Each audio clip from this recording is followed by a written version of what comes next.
In today's video, I'm going to teach you how to use Facebook in Bangladesh with a VPN. I'll guide you through a clear, simple process so you can get Facebook working smoothly while keeping things secure and compliant. A VPN, or virtual private network, routes your internet traffic through an encrypted tunnel and a chosen location.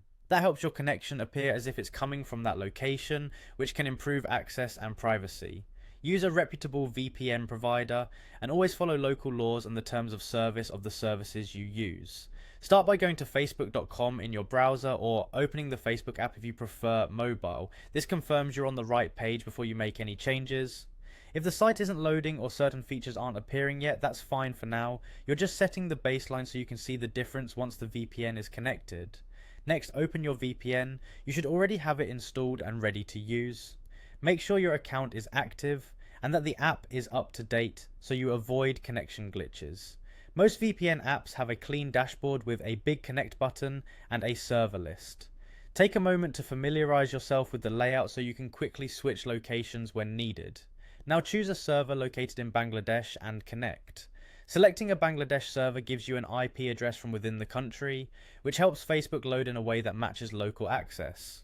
Look for labels like Bangladesh or BD in the country list and pick the location with the best speed indicator.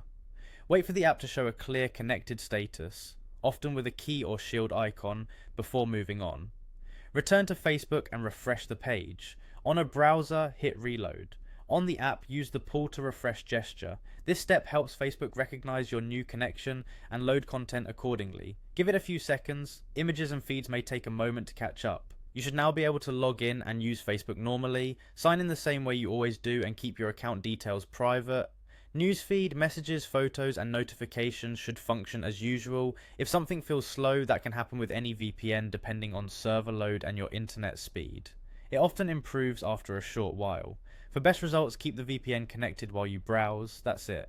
You went to Facebook, opened your VPN, connected to a Bangladesh server, refreshed, and continued using Facebook as normal. Stay safe, stay compliant, and enjoy your browsing.